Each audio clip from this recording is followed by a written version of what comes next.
Early in the morning of the 6th of October, Pierre went out of the shed, and on returning stopped by the door to play with a little blue-gray dog, with a long body and short bandy legs, that jumped about him. This little dog lived in their shed, sleeping beside Karataev at night. It sometimes made excursions into the town but always returned again. Probably it had never had an owner, and it still belonged to nobody and had no name. The French called it Azor. The soldier who told stories called it Femgalka. Karataev and others called it Grey, or sometimes Flabby. Its lack of a master, a name, or even of a breed or any definite color did not seem to trouble the blue-gray dog in the least. Its furry tail stood up firm and round as a plume. Its bandy legs served it so well that it would often gracefully lift a hind leg and run very easily and quickly on 3 legs, as if disdaining to use all 4. Everything pleased it. Now it would roll on its back, yelping with delight, now bask in the sun with a thoughtful air of importance, and now frolic about playing with a chip of wood or a straw. Pierre's attire by now consisted of a dirty torn shirt, the only remnant of his former clothing. A pair of soldier's trousers which by Karataev's advice he tied with string round the ankles for warmth, and a peasant coat and cap. Physically he had changed much during this time. He no longer seemed stout, though he still had the appearance of solidity and strength hereditary in his family. A beard and moustache covered the lower part of his face, and a tangle of hair, infested with lice, curled round his head like a cap. The look of his eyes was resolute, calm, and animatedly alert, as never before. The former slackness which had shown itself even in his eyes was now replaced by an energetic readiness for action and resistance. His feet were bare. Pierre first looked down the field across which vehicles and horsemen were passing that morning. Then into the distance across the river. Then at the dog who was pretending to be in earnest about biting him, and then at his bare feet which he placed with pleasure in various positions, moving his dirty thick big toes. Every time he looked at his bare feet a smile of animated self-satisfaction flitted across his face. The sight of them reminded him of all he had experienced and learned during these weeks, and this recollection was pleasant to him. For some days the weather had been calm and clear with slight frosts in the mornings, what is called an old wives' summer.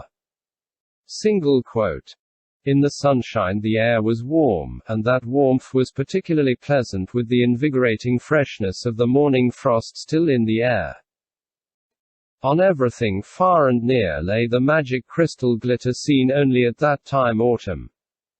The Sparrow Hills were visible in the distance, with the village, the church, and the large white house. The bare trees, the sand, the bricks and roofs of the houses, the green church spire, and the corners of the White House in the distance, all stood out in the transparent air in most delicate outline and with unnatural clearness. Nearby could be seen the familiar ruins of a half-burned mansion occupied by the French, with lilac bushes still showing dark green beside the fence. And even that ruined and befouled house which in dull weather was repulsively ugly seemed quietly beautiful now, in the clear, motionless brilliance. A French corporal, with coat unbuttoned in a homely way, a skullcap on his head, and a short pipe in his mouth, came from behind a corner of the shed and approached Pierre with a friendly wink. "What sunshine, Monsieur Kirill!" Opening parenthesis. Their name for Pierre. Closing parenthesis. Hey!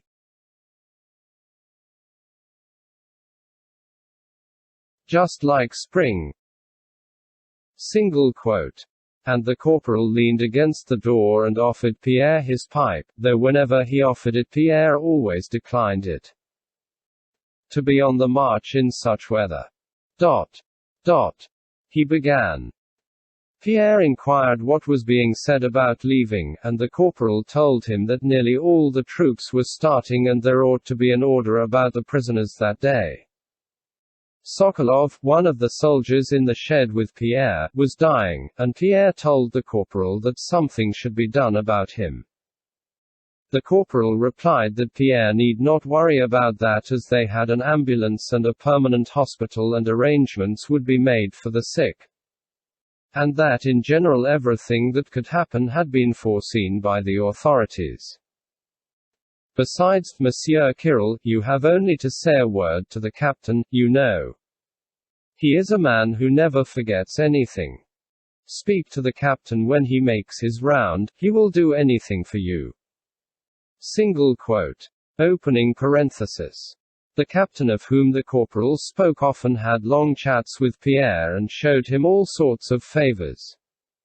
Closing parenthesis. You see, Street. Thomas, he said to me the other day. Monsieur Kirill is a man of education, who speaks French. He is a Russian seigneur who has had misfortunes, but he is a man. He knows what's what. Dot. Dot. Dot. If he wants anything and asks me, he won't get a refusal. When one has studied, you see, one likes education and well-bred people. It is for your sake I mention it, Monsieur Kirill. The other day if it had not been for you that affair would have ended ill. Single quote. And after chatting a while longer, the corporal went away. Opening parenthesis.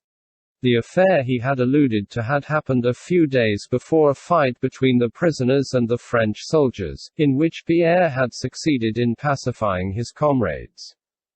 Closing parenthesis. Some of the prisoners who had heard Pierre talking to the corporal immediately asked what the Frenchman had said.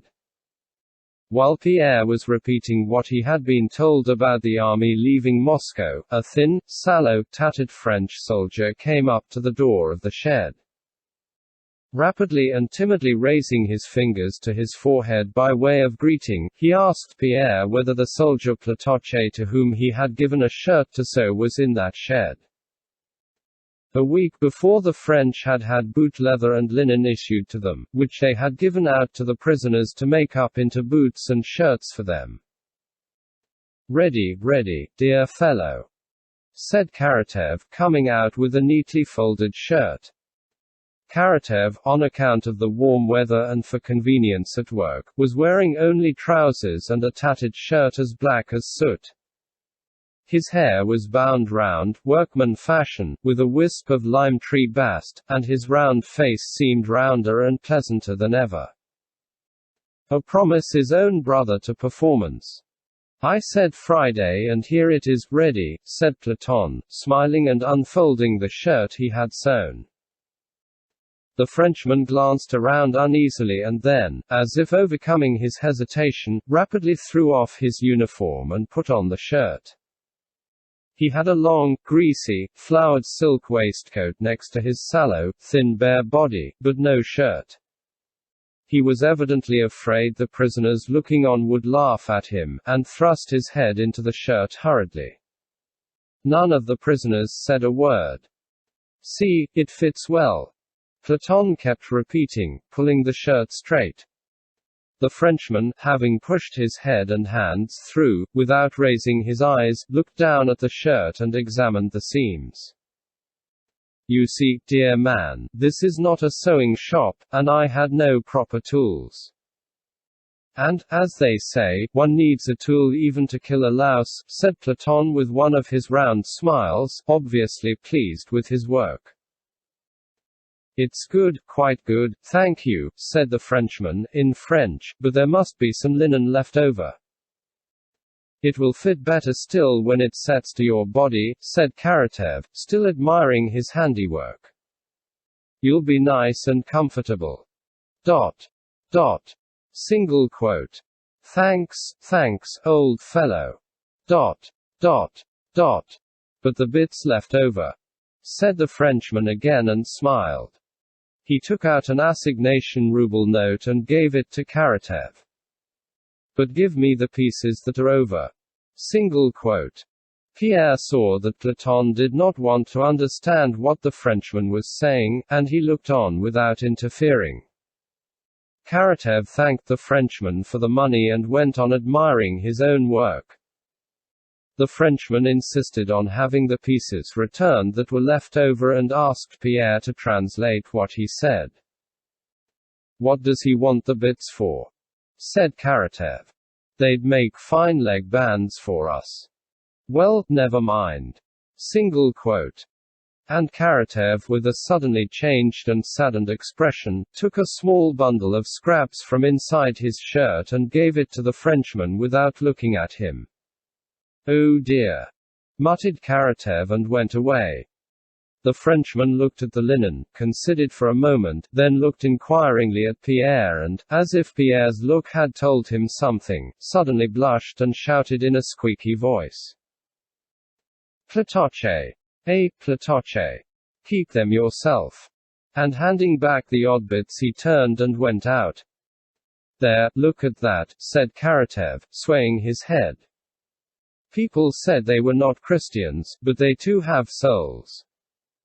It's what the old folk used to say. A sweating hand's an open hand, a dry hand's close. He's naked, but yet he's given it back." Karataev smiled thoughtfully and was silent a while looking at the pieces. "But they'll make grand leg bands, dear friend," he said, and went back into the shed.